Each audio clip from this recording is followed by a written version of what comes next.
Hello and welcome to the Free Cheese, episode 559. I'm your Joe Dix, joined by Matt Zellner. Hello. The Free Cheese is a weekly video game podcast about video games, brought to you once a week by thefreecheese.com. Matt, our Wii Sports Killers continue to strike back.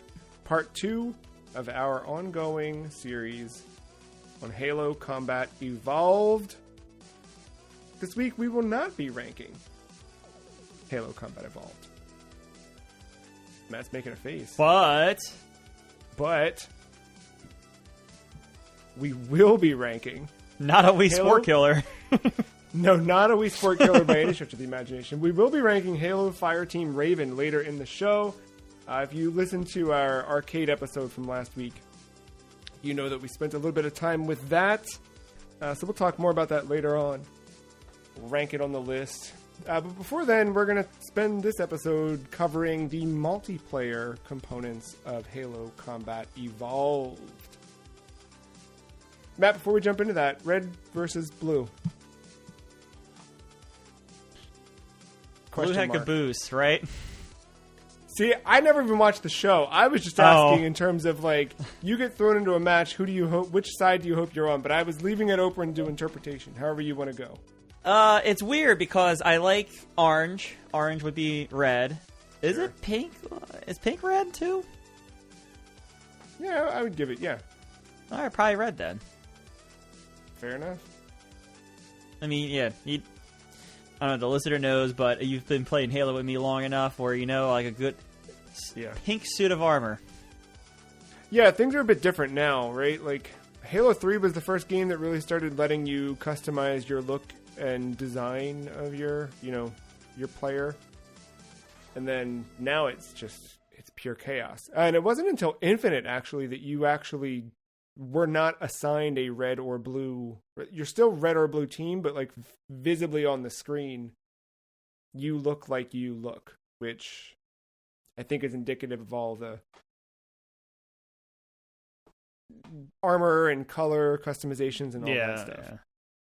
But back in the day, you just got thrown into a nondescript Master Chief style armor. The meal. What was the? Now I don't remember Master Chief's armor. Is he 7?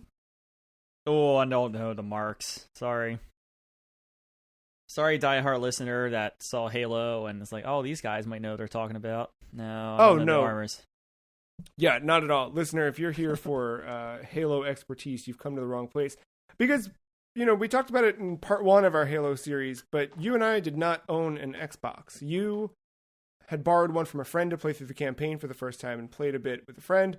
I did not own an Xbox until 4 months ago at this point. So, I didn't play the Halo games until, what was it, 2017, 2018? I forget the timeline on that. Checks out. Yeah, somewhere in there. So, my exposure to this stuff is incredibly recent. And my exposure to the multiplayer, even outside of, like, a tiny mission or, like, a little bit of gameplay at a friend's house in middle school, my exposure to the multiplayer in Halo has been exclusively through... Well, there's the one time I booted it up on my current Xbox just to see what it looks like playing it locally by myself.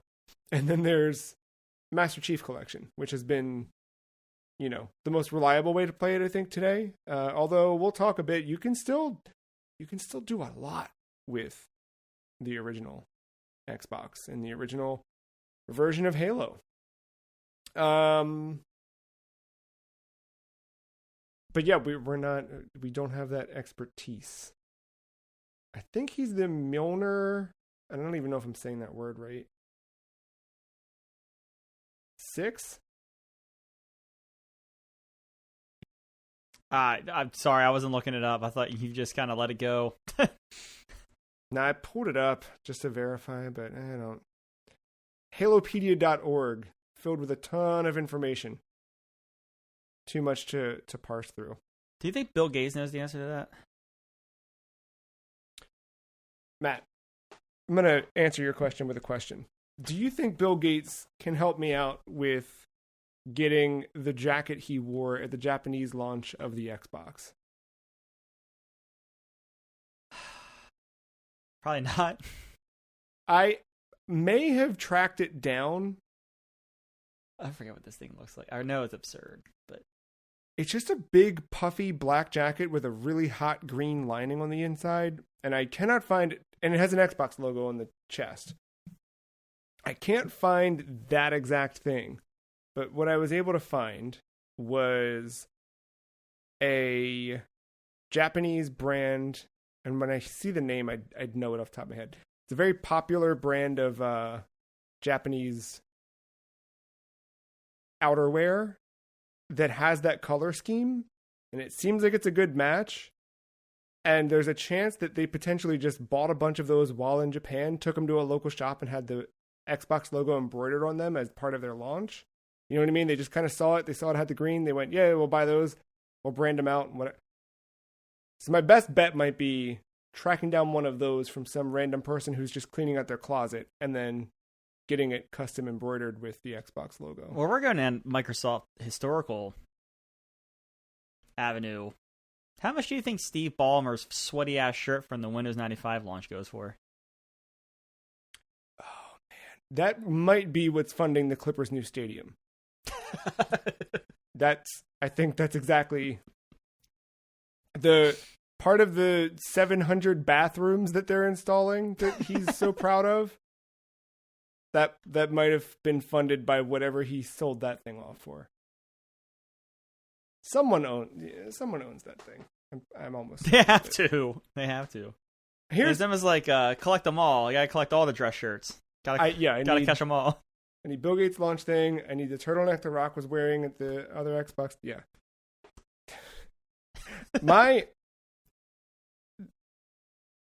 It sounds like to the listener that we're getting off to the wrong start on this podcast, but I think this is exactly indicative of Halo multiplayer, at least modern times. I think also you can attribute classic Halo multiplayer to this kind of stuff, but that's the stuff I get out of this, mostly. Even when we're playing Infinite today, it's not so much like what's happening on the screen, whether you win or you lose. It's just like, what nonsense. Like, this is where we socialize. It's where we just talk, catch up. I think, it's where inside jokes start. There's so many stupid, like, I cannot hear Superman by Goldfinger the same way ever again. Like, we've got so many weird things. Like, I was in a bookstore the other day, as you do, and there's a Reba McEntire Greatest Hits CD. And, like, I was distracted and I didn't get a chance to snap a picture. And I also feel like the last time I was in the same bookstore, I already took a picture of that Reba Greatest Hits and sent it to you and Mark. But, like, there's just these tiny things that come up from those gameplay sessions that I think now, especially as we get older, like, those things I hold on to, nearer and dearer than I do the game itself. But I think it all comes back to, you got to have there's something fun and core at the middle of what Halo multiplayer is that keeps us wanting to come back. So let's celebrate it for the next hour-ish or so. We'll talk through game modes, objectives, the maps, and then I've got just some sort of, not necessarily rapid fire, but some conversation starting topics that might, or questions that might evoke some discussion. So game modes. What are the different game modes in Halo Combat Evolved multiplayer? And this is tough because we're trying to stick specific to the Xbox release. There's a little bit, things have changed a bit if you're playing on the Master Chief Collection. Things change a bit if you even play on the PC release of Combat Evolved. So just in the core original game, you had Capture the Flag, where you must capture the enemy flag, return it to your base. There's King of the Hill, where you go to a key location on the map, stand there, and the first player to occupy that zone for a preset amount of time wins the game. And you can, of course, have that cycle in rounds where you have to get so many captures. Slayer is just straight up deathmatch, if you will, or what are some other common... Deathmatch is the only one I can think of. I feel like there's another. I think it's Deathmatch. I mean, Deathmatch is Call of Duty and Doom. So tell me what era of first-person shooter you're not covering there. Yeah, so, I mean, Slayer, it's just head-to-head battle against other players. The first player or team to eliminate a certain number of enemies wins the game. In Halo, it's usually first to 50, right? I don't remember the number. Is it changed? Yeah, I think it's 50. I think it's 50, yeah. You have Oddball, which I always forgot that Oddball was in there from the beginning. Oddball. Also, you're saying these all wrong, but I'm forgiving you. It's all right. Oh, yeah, sorry. I haven't been doing the... In Oddball, the object of the game is to find and hold the ball for as long as you can. You get killed, you drop the ball, or if you just drop the ball, someone else can pick it up. The first team or player, if you're doing just head-to-head, to hold it for the preset amount of time wins. And then there's Race, which I don't think I've ever played. But you must be the first player or team to tag all of the objective points that appear during a game to win the race. Yeah, I kind of want to play this mode now, but I don't think I've ever played it before. And yeah, I don't know. Do you have a favorite of the first 5 game modes? I guess one of my. Okay, let's play the what is Matt best at? Slayer. What does Matt wish he was best at? Capture the flag. I think capture the flag. You were best at capture the flag, or you are the best at capture the flag? I wish I was best at capture the flag. I think I'm best at Slayer. No, I think capture the flag is a lot of fun.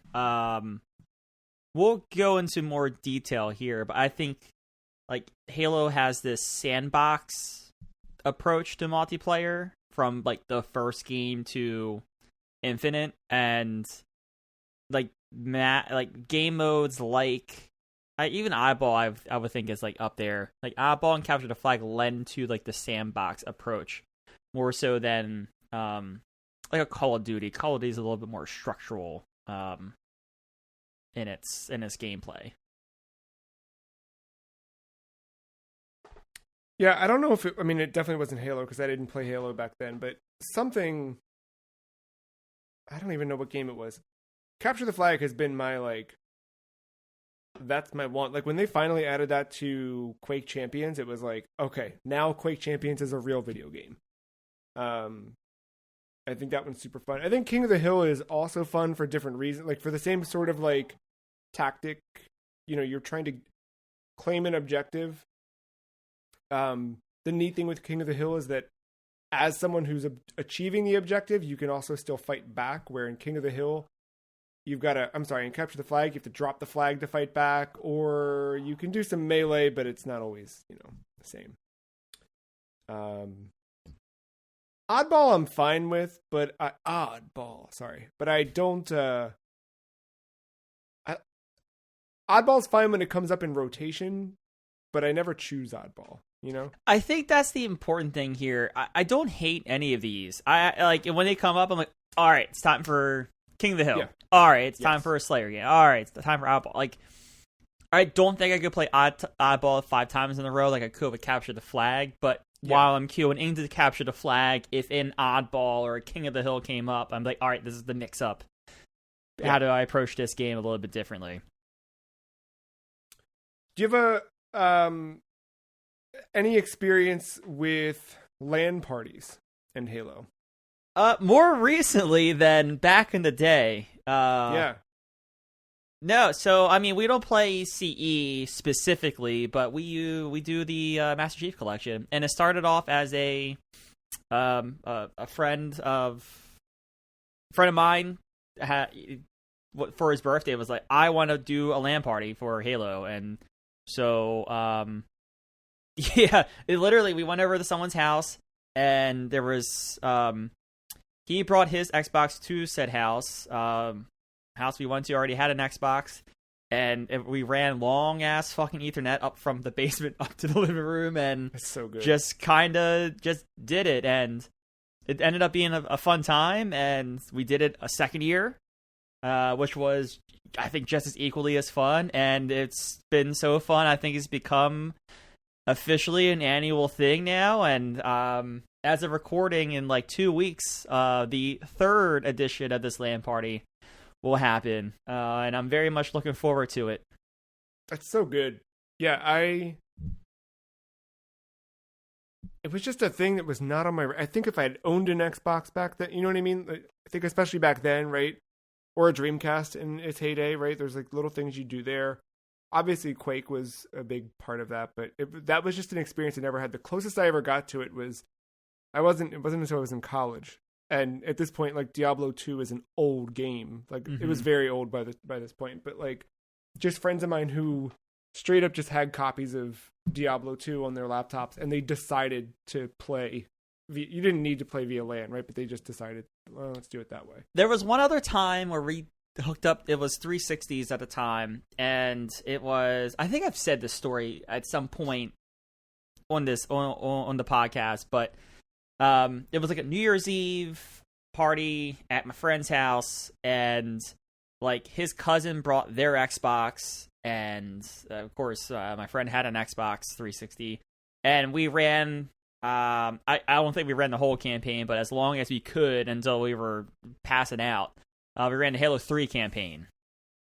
Yeah, and it was like they live in a row home, so like the rooms were like pretty closely connected. So like, yeah, one long Ethernet cable to the two Xbox 360s, and yeah, we played split screen, 2 on a console, 2 on the other console, 4-player co-op through the Halo 3 campaign. Again, for as long as I can. I know we didn't beat it, but for a bit. I love that that's a thing though. It's a shame. So I can only imagine it's because, hey, buy the Master Chief Collection. Hey, get Game Pass and get the Master Chief Collection. But Combat Evolved was never made backwards compatible on Xbox One or Series X and S. It was always like I thought they were going to do it back in 2021 as part of the like 20th anniversary. Just be like, hey, everyone gets a copy of this for being a Game Pass member, just for being on Xbox or whatever. Like, play it and it's now backwards compatible. But yeah, it's just kind of stuck. But if they'd done that, if they'd made the actual original Xbox game backwards compatible, you could straight up do a LAN connection between the Series X and the original Xbox. You can do that with some games. Like if you have Crimson Skies for the original Xbox, you can still do a LAN connection between not only original Xbox and Series X, but you can also connect an Xbox One and a 360 because they're all backwards compatible with Crimson Skies in particular. There are very few games that actually have that, but I know it gets a tiny bit weird because I think due to DHCP stuff, the newer consoles don't have it, and the older ones did. So that's why I think back in the day you were able to get away with a direct connection. I know nowadays I think this year we've learned our lesson after 2 years of fighting with connection difficulties. But yeah, for like the Series X's, and actually the second console is an Xbox One Elite or Pro. God, I hate the naming. Whatever the good Xbox One was, that was One Scorpio. X. Got it. Yeah, the X. Yeah, okay. They both had to go into the wireless router. Now, once both into wireless router, we easily get the LAN connection, but they can't go into one another directly anymore. That makes sense. But all around, I think that like concept of it, right? Like the idea of people coming together to hang out and play Halo. I think it's one of the more important things in like whatever you want to call it, gaming culture or whatever. But it's something that doesn't happen. There's not too many examples of that. And I think especially today, like today you can play everything online, so why would you hang out, right? But well, I mean, as we learned in preparation for this episode, we should have just hung out in person. Yeah, I forgot about that. Side note for the listener, we intended for this episode to be us talking about our co-op playthrough of the campaign. And we talk a bit about multiplayer, but not really. We're going to save a lot of that stuff for part 3 of this, but we found out that while PC and Xbox One versions of Master Chief Collection are compatible for multiplayer, you cannot do crossplay for the campaign. So, we'd only learned that like way after the fact and way too late in the game for us to wrap that up. So we pivoted and we'll do this, but we'll do that for next time. But for next time, Matt's just going to have to come over and use the actual Xbox. And, Matt, you were with me. You denied me from buying both of the controller S's that were available. Don't say both. It was one or the other. Could have bought both, but now I only have one, which means you're going to get stuck with the Duke. Whatever, give me the Duke. Give me the Matt. It's not a Matt Cat's controller, so I'll take it. I could have had two. Yeah. No, I have 2 Dukes, so we'll both ride Duke. That'll be the way to do it. But speaking of like the history of playing multiplayer games together and where Halo started, where Halo's gone, what do you see the influence of, or I guess, how do you see Halo influencing the future of multiplayer games to follow? It's one of those things where I think it was the first big console shooter to bring this Doom, Quake, deathmatch culture. Like everyone talked about the Doom LAN parties. Everyone talked about the Quake LAN parties. If you had the PCs and then you knew the community or whatever. But there wasn't a console shooter that did it. Now, there were first-person shooters at that time. Like you had your Medal of Honors and things of that nature. But none of them were doing the multiplayer thing. Then comes Halo. And Halo is like, not only is the campaign fantastic, there's this second mode called multiplayer, and it's equally as good. And you just need 2 players to do it, but you don't get the full depth of the multiplayer in 2 players.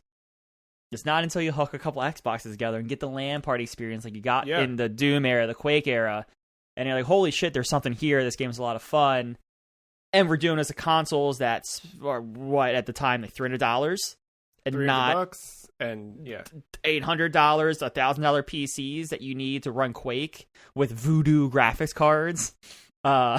Like it's all there, and you just need a couple controllers, an Ethernet cable, and a couple Xboxes, which you could probably get for $1,000. And all of a sudden, you're having these fun, like you're having your friends over and you're connecting some Xboxes, a couple TVs, and like you're getting the same experience without spending as much money. And I think that was the first, like, oh my god, these things that you buy for, your Nintendos, as there are boomers call it nowadays, our Nintendos can do shit like this that was not thought of. Yeah, because to your point, like we had GoldenEye and we had things like that on consoles, but that was still so limited, right? It was at max 4 players. It was not this big, huge experience like this was. This, you could play up to 16 people, like 4 players across 4 consoles, all linked together and do these big team big team battles, right? Like that was a full possibility.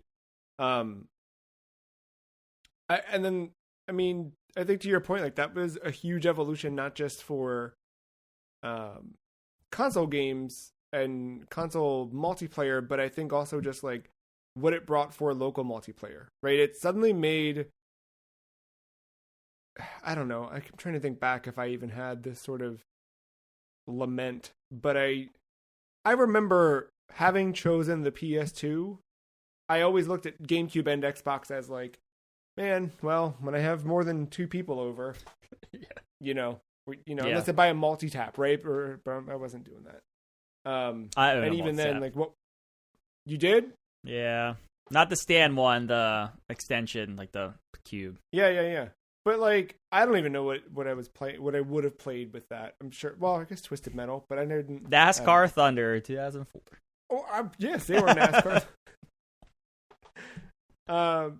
But yeah, I think that Halo like really kind of set the standard. And I think as much as we talked last episode about like the importance of Combat Evolved for starting Xbox as a brand and like defining what that console was, I think that's another key part of it is like the Xbox was born out of, as a passion project by a small team who wanted to see something more out of the console space. And Halo, I don't know if you can call it coincidentally or not, but like it was the perfect like kind of culmination of, I think, not just what Xbox wanted to be, but also like what Xbox wanted the industry to be, right? And what it knew it could be, right? And it was pulling these elements and these little bits of potential from all these different pockets and trying to figure out a way to put it right into the living room. I'm going to talk a little bit more about some of the specifics in the game itself while you're playing, but this game allows you to use vehicles in multiplayer. So in addition to weapons, which we talked a bit about the weapons last time and how pistol is still the best weapon in the game, but you can also drive vehicles in Halo multiplayer. And in prep for this, I'll say I did not research to find out if I'm wrong, but in my memory, there are multiplayer games where you drive a car, period, or you shoot guns, or your car is a gun.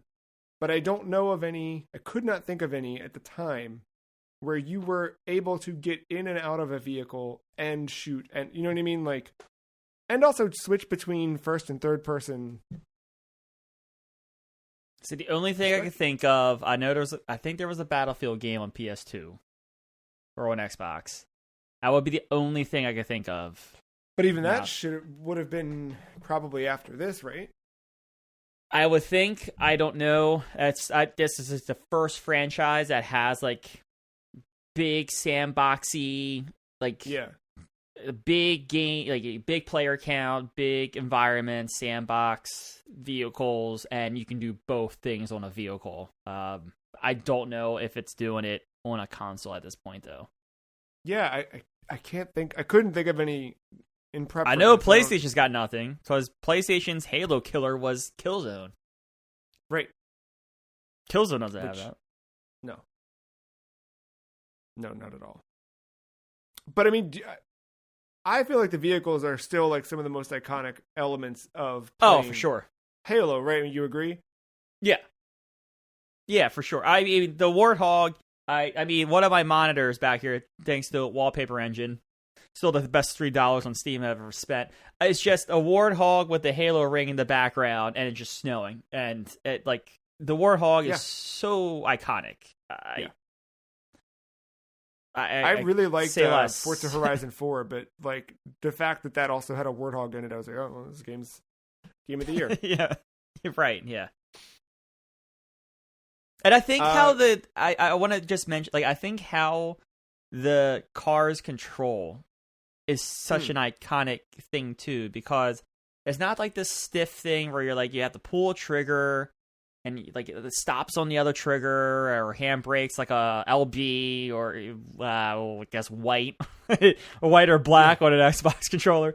Like none of this weird stuff. Like it's literally like dual stick, and like you do this weird tail whip, and it's like the perfect. I think I talked about last episode about Halo. I struggle with it on PC, but it still feels just like so intuitive on controller whenever I pick up to play Halo on a controller.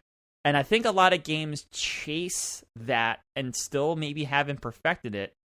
And they might have the control scheme, but their physics and their sandbox engine don't allow for the same way that a Warthog whips around a corner. Like, you know, their engine just doesn't have the same type of gravitational pull, physics, whip. I don't know what it is. It just doesn't. It has never really felt the same in another game. Besides like the Halo franchise, maybe like tweaking some things going through the franchise from one. Yeah, and I think that so many of the moments that you remember in Halo games, like I don't know, at a point they all blur together, but you end up coming up with these jokes, or you have these things that you just kind of recall and whatever that stand out about playing. So many of them are like directly linked to some stupid thing that happened because we were in a vehicle. You didn't, you do an accidental turn the right way. A barrel roll. You do an accidental barrel roll, and you're like, "Holy shit, we're still alive!" In a Halo 3 campaign, I think of back to me, you, and Mark playing through that. We get a Warhog through an area it should not be in, and it took 60 minutes to get it through that little crevice, but we got there, and now we're going having a time of our life for the next 60 seconds. Yeah, 100%. It's all of that stuff. I think that like it adds so much to the gameplay, and it makes it so specific to Halo, and it kind of just creates this other layer of identity for the game, and it's multiplayer. But I think also it's the part that like those moments leave the most memories. It's always like, I don't know, a kill is a kill, but like something stupid happening with a vehicle is a life. Yeah, no, the kills. I mean, how many kills do you get in the game or in a night or whatever? I mean, good or bad, you get your good fair share of kills probably, but like that moment in a vehicle, you don't get those often. It might take, if you're playing every night, it might take a month before you get another moment like that. Yeah. Yes. You mentioned before when we were talking about game modes, you jumped right to what is Matt good at, and the idea of being good at Halo. That to me shows me what you find important, or something you hold important is like, can I get good at this? Can I find skill in this? Can I win? Is there a map you feel lends to your gameplay style? Is there one that you feel like you exceed playing inside of? In CE, I don't remember as much the lot of them. I remember Sidewinder. I remember, Hang 'em High and Battle Creek. And of course, Blood Gulch is iconic at this point in time. I don't like remember one I was good at back then, and I don't play enough like Halo 1 proper now to like tell you one that I prefer more than the other back in the day. I think a lot of that is just like, when I play, I think this is another topic, but like, when I play MCC, I'm not really chasing the Halo 1 stuff. It's the stuff that came later, I think, expands multiplayer, and I'm more chasing that stuff. And it's just, it's not to say that Halo multiplayer is bad. It's just like evolution happens, and modern times happen, and it's tough to get that proper Halo 1 experience unless you're like chasing it, and I just don't chase it that often. Yeah, no, it's rare. We recently played a bit of it, and I think Battle Creek always stands out as like not that I'm good at it, but I just know it so well that like getting to know the map really, really helps. But another one, once you kind of really get it going and get into it, I think we had fun with was Boarding Action, the one where you're on two opposite sides of a map. Like, it's such a unique map that I don't know. I kind of wish they kept the spawns on the separate sides. Now, for a Slayer round, I understand why they would probably put you to flank and sabotage or whatever, but it's a fun like snipers. Yeah. Hell, I think I would be fun with like heavies, just rocket launchers, and see if you dodge my rocket. You see it come and try to dodge it. Yeah, it's I think that one's a fun one. I'm trying to remember some of the other ones that like are really Chill Out is one that's kind of like subtly my favorite, maybe. Yeah. Mm-hmm. I don't know if that's my favorite. No, I like Chill Out because it comes up so frequently, but like I like that has the teleporters in it.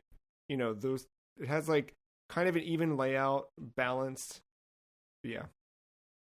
Derelict seems like that they had a concept in mind and it wasn't fully realized until the Halo 2 like equivalent of this map that's Agreed. become so popular. I can't remember the name of it now. In Halo 2 it's Desolation. Yeah, I like they roll into something and then they put some layers on it with Desolation and it became one of the most iconic maps ever. Yes.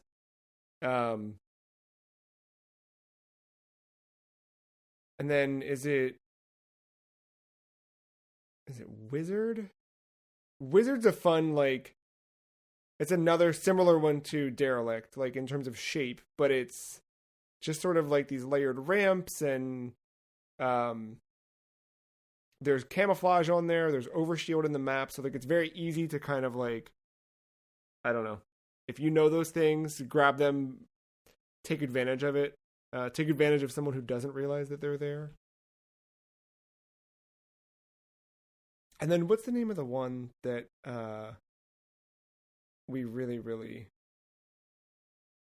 I'm never going to remember the name of it.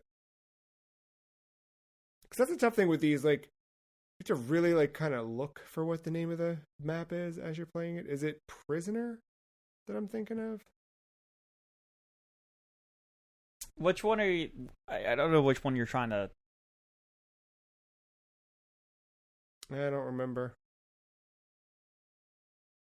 Oh, Prisoner's a good one. I forgot that was... Yeah, I forgot that was Halo 1.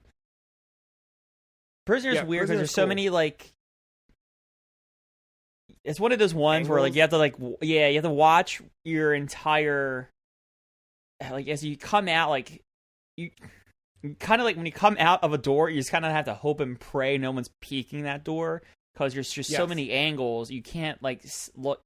There's more than like 2 angles, and you have to like look. You know, you just have to be aware and like try to guess at which 2 angles someone is at. I forgot. It was That's another one where like knowing the map really, really well. Yeah. Helps, but yeah. Damnation is the one I'm thinking of. That's the one. With the kind of like 3 bridges. Yeah. And then you have your high beams as well. That was a lot of fun for the objective-based stuff. Like, yes. Yeah. It's weird in Slayer because I think with a low player count, the fights just end up being in one section and everyone keeps going back to that. You don't realize the full map. That one's a real victim of that kind of scenario, but yeah, when you're forced to like play, like King of the Hill is probably perfect on this map, or Oddball. Oddball. When you're forced to explore the map, then you realize there's so many different vantage points and angles on an objective. And it gets interesting that way. And to your point of like that kind of like isolated combat in something like Oddball, you could get to one of those spaces and hide and let your team protect you as long as they stay alive. But how about power weapons? How do they change the course of a match? We talked about vehicles a bit. We talked about how having an advantage or a knowledge of a map can change it. But power weapons, it's kind of like a sub-objective. Like you have to be paying attention to that stuff because they're game changers. You know, in the competitive scene, camping a power weapon is more important than an objective in that time. Because all right, sure, you're playing oddball. Say for instance, you're playing oddball. You know, sure, you can run right for that first 5 seconds, but like if you get power weapons and you get some frags and you know, you kind of you gain control of the objective and you hunker down in your corner, you get your setup. Like, was that 5 seconds worth the loss of the round? Like that, because that happens. That happens. Yes, it can easily swing things. They are. I like the idea. I'd never like verbalized it as a sub objective or a sub goal, you know. But like, 100%. It's that important.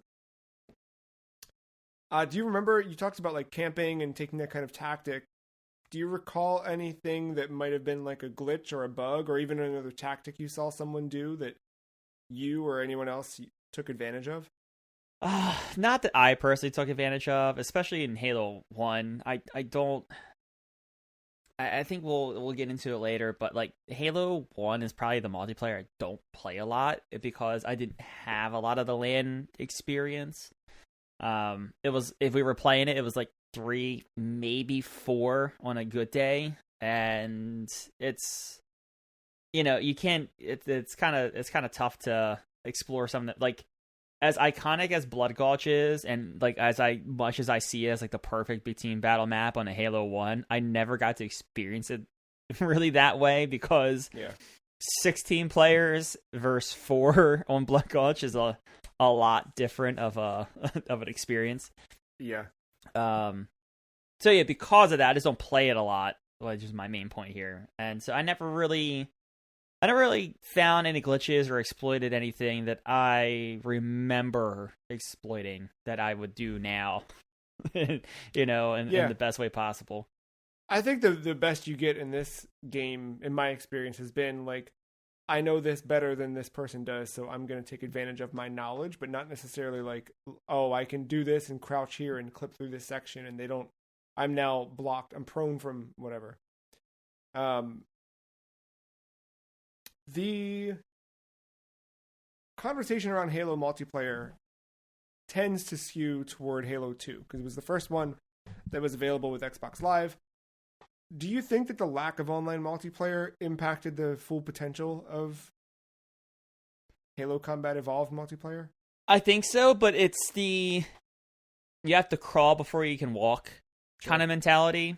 I don't think they would chase network connectivity, or it would be as important in the Xbox community, which would then make PlayStation chase it and Nintendo chase it to an extent with GameCube, unless they saw something with some potential.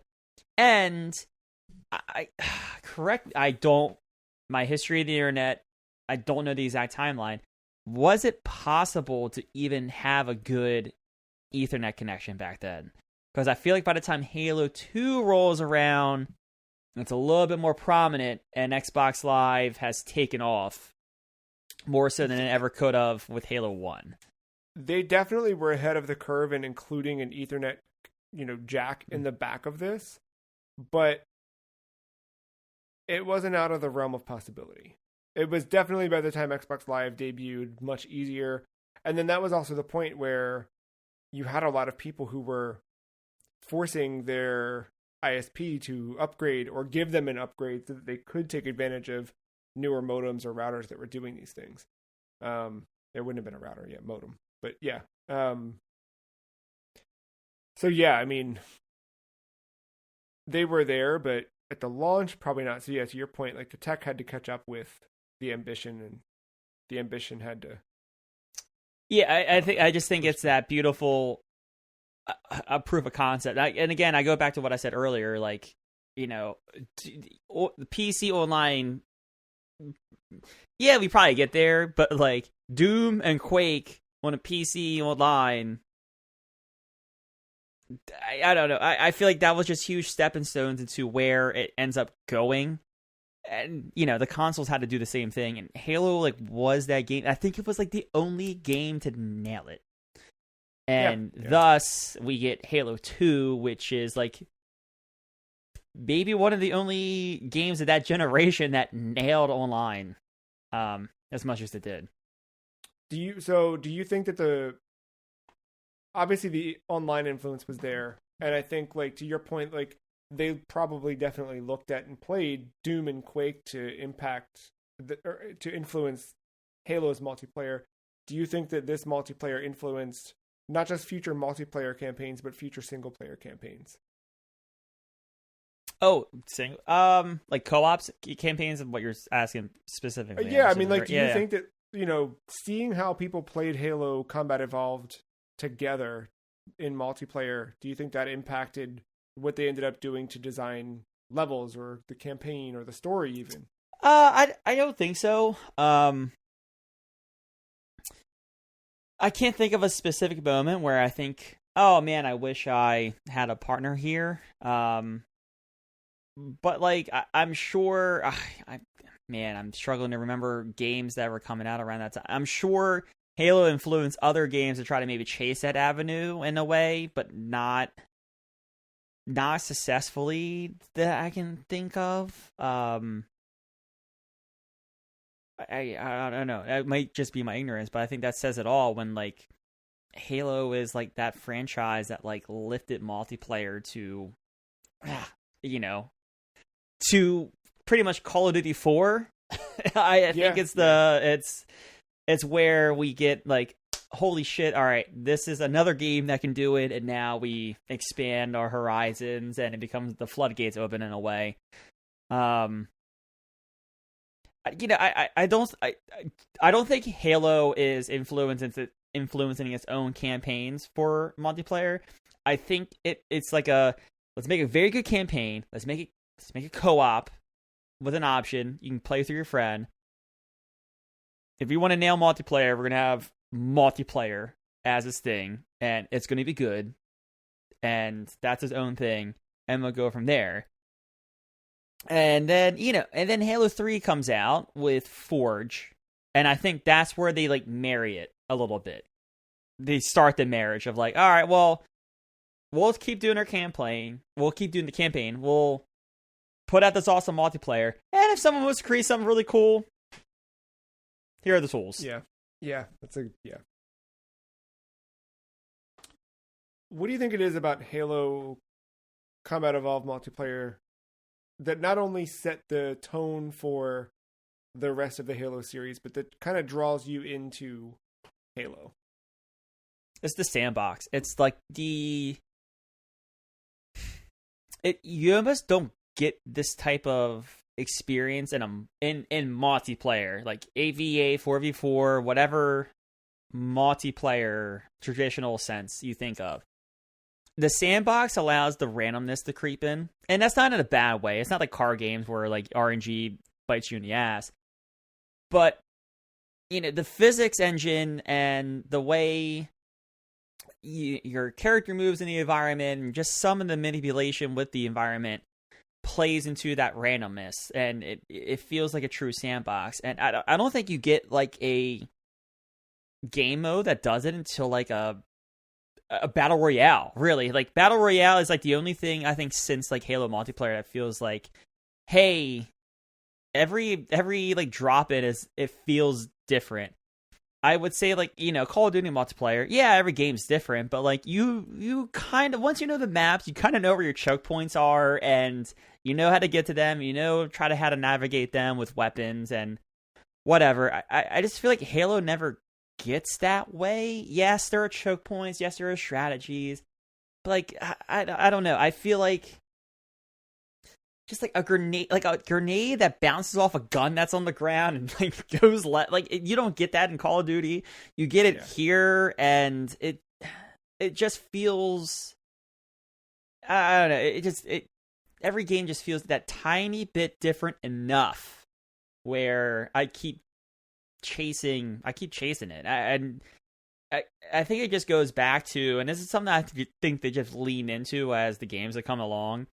Like they treat Halo as a sandbox first. Like, let's get the physics engine right, let's get the gameplay right, and then let's throw in the weapons here and a barrel, like a explosive barrel here, and some cars here, and go nuts, and let's see what happens. Do you think you're more patient playing Halo than you are other shooters? I wish I was, but I'm not. I will say I'm more patient playing this than a regular deathmatch in Call of Duty, because the respawn rates are just like that. Yeah. When I was real into Infinite Ranked a few months back, the strategy was very much don't die. I don't know if you get that in like a Call of Duty Ranked, or at least not the round-based stuff. But yeah, I mean, Halo's always had that traditional at least 5-second countdown, if not 10. So if there's a game I am patient with, it is Halo. But I know I get into those modes sometimes where I just run out into the open and think I'm better than someone, and I run into 3, and it doesn't work. Is there a weapon you feel like gives you an advantage as a player? I would like to think it's the sniper. I would like to think it's the sniper rifle. It's not always the case. I have good days, and I just have days where I can't hit jack shit. If I knew what caused both those days, I think I would be not here and hopefully at some event somewhere and making a lot of money. But I don't know what causes the two, so here we are. Yeah, no, I mean, if we're ever like running along a match and it's like there's a sniper, like, and the two of us are up against it, like I am 100% giving that to you. You will do much more with it than I will if we're on a team together. If you're playing Halo multiplayer, obviously we talked about the option to use vehicles in certain maps and stages and games and things. Do you prefer to use vehicles or just stick to gunplay? I stick to gunplay. I think you've come to realize that as well. With me being mouse and keyboard, I was good on a controller because I grew up playing Halo on a controller. I've recently, in the last couple of years, switched to MCC and Infinite on PC. I'm not very good with driving yet on mouse and keyboard. I'm okay, but not nearly as good as I would be on a controller. Yeah. But I think my gunplay sticks. I think I'm not bad at these games. If not bad to like good. Yeah. And I feel like I'm just more, especially like in the game mode based stuff. Like you will drive ahead, grab a flag, and as you're coming back, all those assholes that are chasing you, I'm just going to hit the flank, just pick them off because I feel good. I can hit some shots and let you go on your way and whatever. I stick to gunplay. I feel like I know how to navigate the Halo gunplay just a little bit more than other shooters I play, and I just feel like I'm trash in a vehicle unless I'm the gunner. Yeah, sure. Can you remember the most intense match that you've had in Halo? No, but it's probably something more recent. Some fucking sweaty ass shit and ranked that got me not to Onyx, so whatever was below it, Platinum, Diamond. Oh no! Right, I didn't even think of it. Yeah, it's been more recent than anything. Because even with the land stuff, thankfully, in this, I thank the lords, none of us take it that seriously. Yeah, we'll chirp, but like no one gets offended. Everyone has a good game. Everyone has a bad game, and it's nothing toxic. Thank God. So like because of that nature, no one's like sweating and playing. And I think that's why you're having it for the third year in a row now. Right. No one hates each other. Man, we did it this one time, and that guy sucked and just sucked all the fun out. And everyone's been reinvited back from the first one, from the second one. No one's been dropped. No one's been dropped from the list. No one's taken up smoking just to have an excuse to get out of the room. It's good. Speaking of toxicity, what's the worst type of player to come up against when you play Halo? Oh God. I don't even mind the person that fucking chirps or whatever. I'll give it right back. I don't give a fuck.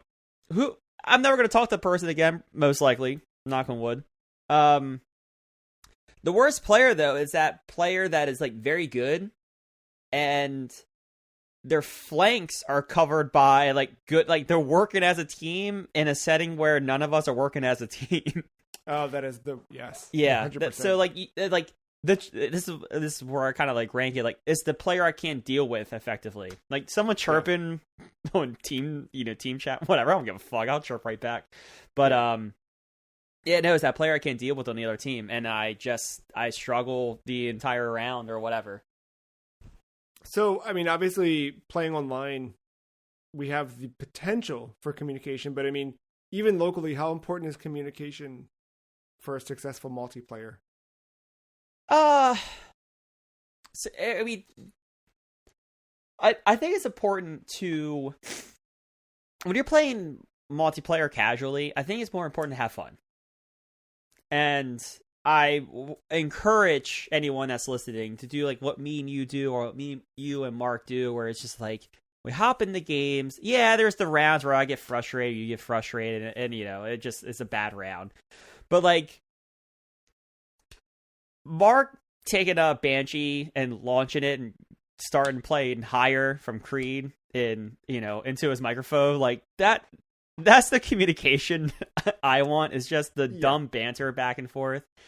I mean, if you're taking it seriously, yeah, you need call outs, you need all this other shit, but like at the end of the day, you know, I'm 32 years old. I'm not trying to play competitively anymore. And when I do, it's its own separate thing. I don't drag anyone into it. It's my fucking nightmare and mine alone. And yeah, when I'm playing with friends, I just want fun banter. I just want everyone having fun and someone to check me if I'm not having fun.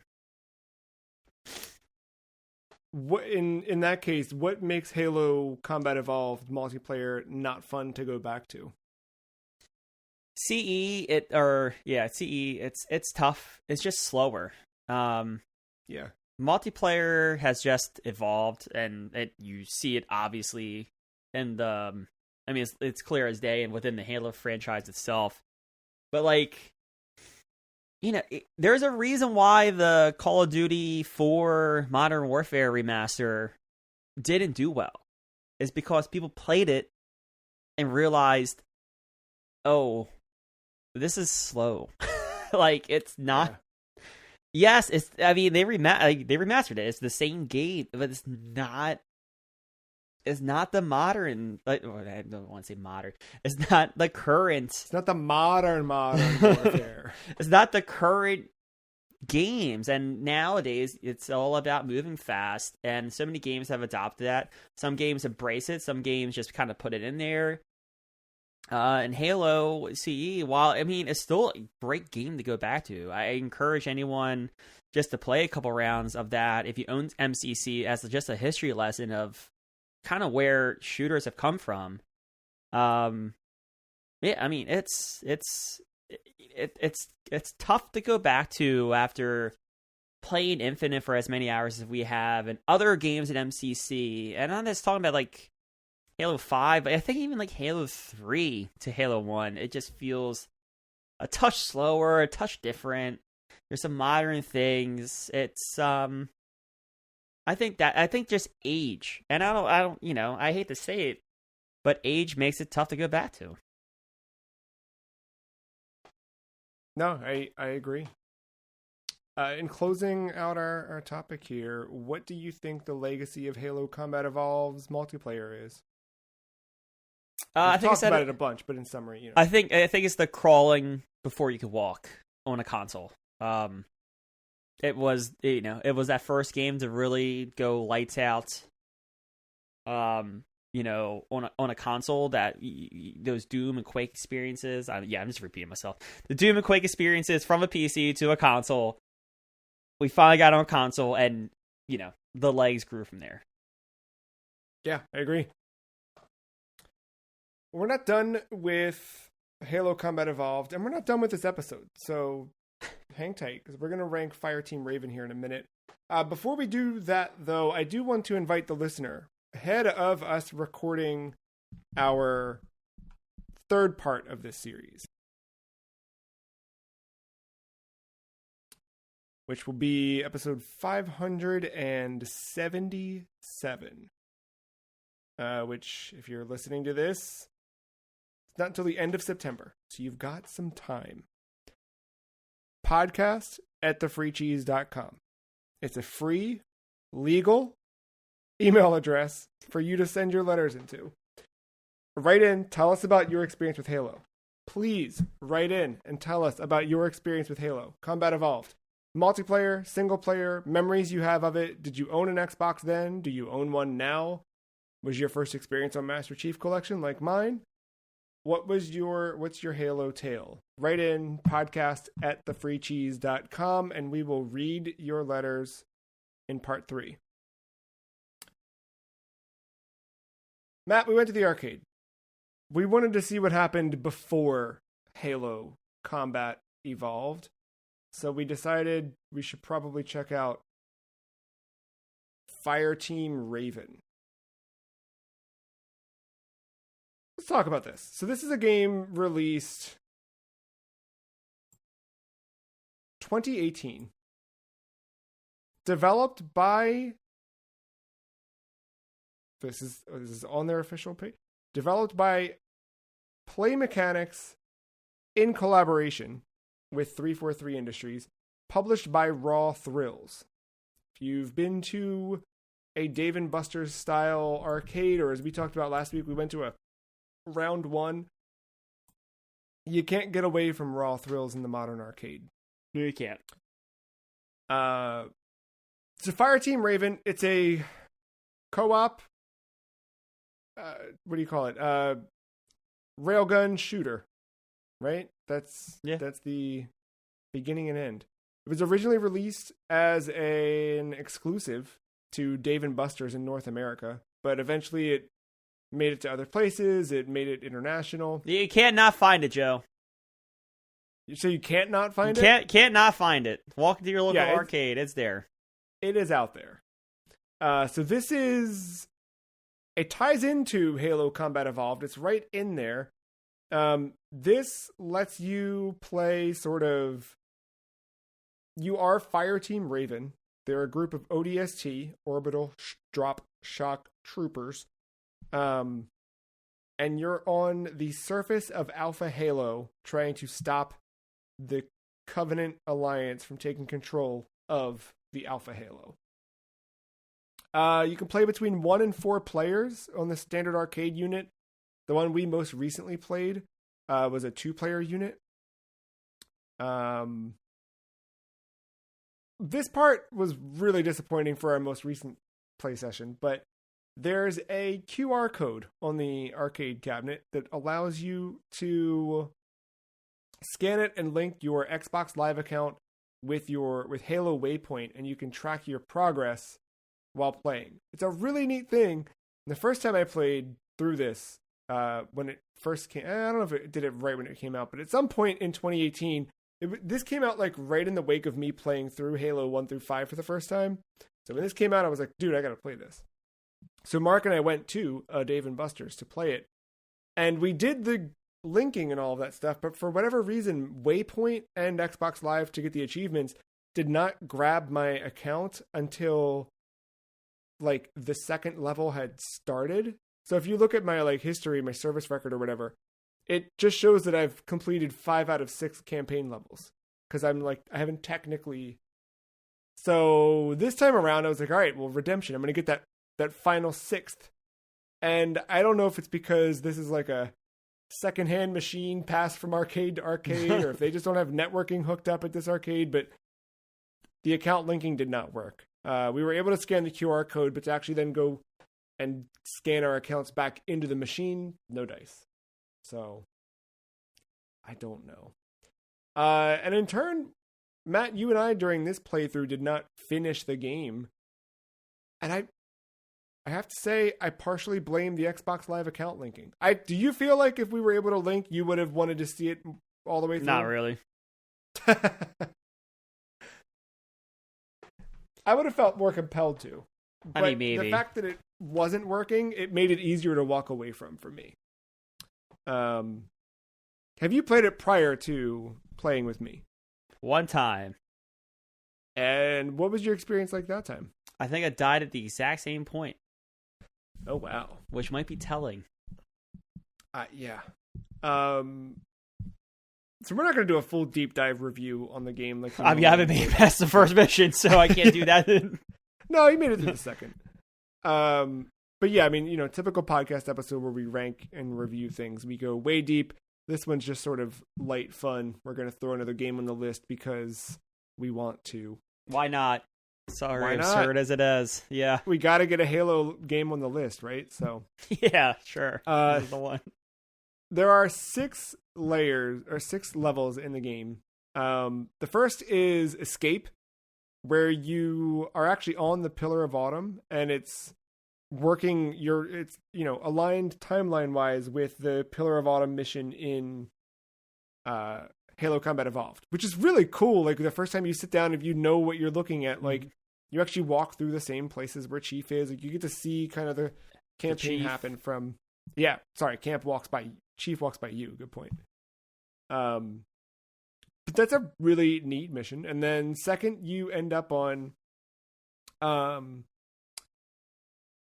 the Is it the Pillar Autumn crash site? Kind of like the raid of the Pillar of Autumn. You're fighting off the Covenant forces at that point. The third campaign mission is Alpha Base. The fourth is the Ice Canyon, which it's not exactly what's the level called? I'm never Attack on the control room. Thank you. Yes. It's reminiscent of that. But it aligns more with two betrayals in Combat Evolved. Because this does the whole like Fireteam Raven story kind of loosely flows through the campaign of Combat Evolved in that case. Some of them don't always line up. Like the next level, the fifth mission is Raven Down. So in this one, Fireteam Raven's Falcon is shot down, and you have to fight through the Flood. So at this point, the Flood are introduced into the game, which is cool. So I feel like in hindsight, that's probably the only mission. I wish I could have, do the level select and then pick that one just to see that one through. But yeah.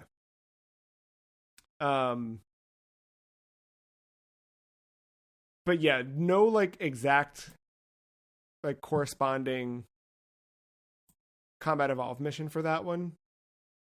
But the final stage, Last Stand, Fireteam Raven are out from the Pillar of Autumn crash site, and this is where you're trying to take down a Scarab. Obviously, if you know the story of Halo, you know that Fireteam Raven was unsuccessful. But, and that one lines up with the Maul from Combat Evolved in terms of timeline. All in all, I think Fireteam Raven is a neat thing. When it came out and it was like, hey, here's a way to sort of just build another experience in the Halo universe, I thought that was really cool. And I was honestly, again, as someone at that point really, really knee deep in the Halo lore, I'd purchased my first Halo book at that time. I had already completed, if not both, one of the Halo Wars campaigns and was working my way through the other one. Like, really, really into Halo. So to have, like, just another Halo option, to me, it felt like it was never going to end. And sadly, it has. Like, I would have loved a Fireteam Raven 2. I thought that would have been cool. I would have loved Fireteam Raven to be added to the home console at some point. You know what I mean? Or something. Like, that would have been a neat... You'd have to tweak it, obviously, but, like, you could do something to make it, I don't know, more of a console experience. But I don't know, I think overall, like, the game, it places you in that world. It puts in a lot of the characters and enemies that you're expecting to see. I think the trade-off here is the, like, physicality of the cabinet. Like, the gun itself feels like it feels like one of those guns you use when you're trying to, like, shoot the little clown's mouth to make the thing race up at a carnival. Like, it's that style of gun. And it doesn't always, like, equate to the in-game usage of, like, I don't know, a shotgun. It sucks. Yeah. Like, the fact that you have to reload in this game sucks. The only time it really feels good to have the thing you're holding and pull the trigger is when you're in the back of a Warthog, which I think that was neat. The way that they kind of simulate being in a Warthog and throwing around and everything works well. You do get other, like, equipment. You get grenades, you get things like that, which is neat. You get other, like, things that are part of the Halo universe. It very much, to me, felt like when NetherRealm wanted to make Injustice, and they worked with DC Comics to make sure that, like, they're not just setting a stage in some random place. They're making sure that it fits within the world of DC, that they've got the right characters, that if an Easter egg pops up in the background or whatever, like, it's all there. And I feel like you get that with this game. It is fully, It's not just like some cash in. It's not just like a, oh yeah, whatever, we'll put Halo's name on it. Like, it feels proper. It feels more tied into the Halo experience than the TV show ended up feeling. I think. And it is pretty. I mean, it's a big, huge 4K display. It, it gives you that proper, like, I'm in an arcade experience. And I do remember, like, when Mark and I played through the campaign all the way, that one time we had 2 other people playing with us. I think at, like, one point, 2 of the people, or one of the people got up and left and someone else came in. But, like, it was a fun time. What did you like about the game? I mean, it definitely feels like Halo. And, like watching the screen and the enemies and the environments and kind of like how the enemies react to certain things. I mean, it's definitely a Halo thing. They didn't chump you out of that experience.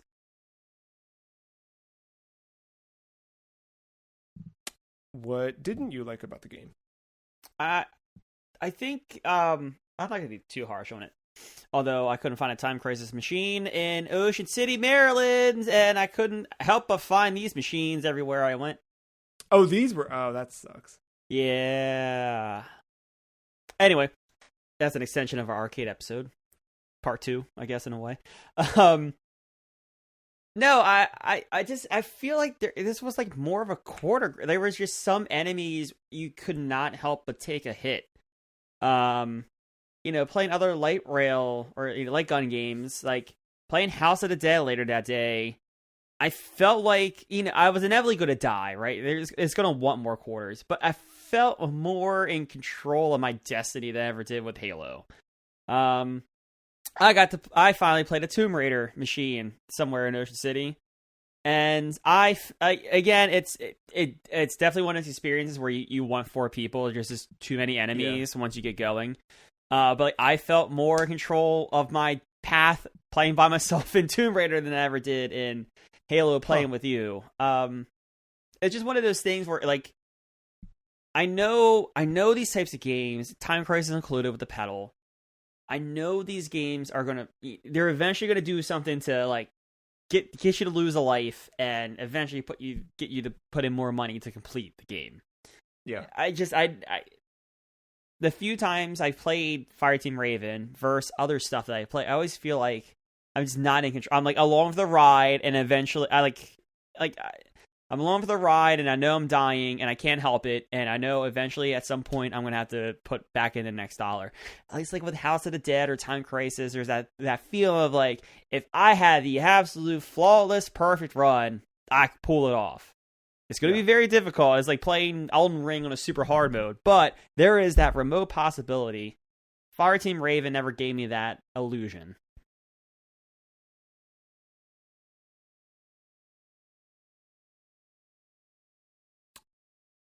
I think then the only question that remains, Matt, where do we rank Halo Fireteam Raven?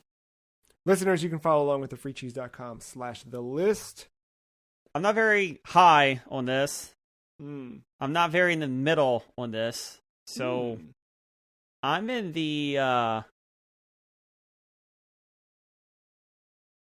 even not as low as I thought. Now I'm looking at some of these games at the bottom. Dare I say the new 82-ish? Right above Resident Evil Gaiden, below the Super Empire Strikes Back.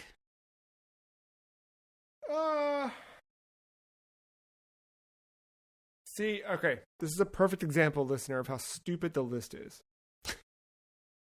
Because my gut is to say I want it above Super Star Wars because I like this better than Super Star Wars personally. Sure. However, the fact that Resident Evil Gaiden is episode 497 and WWF Betrayal is 489, and they're just one apart, I feel like I want to break up those numbers a bit. So let's do that. I'm with you. You want this above Betrayal, below Gaiden?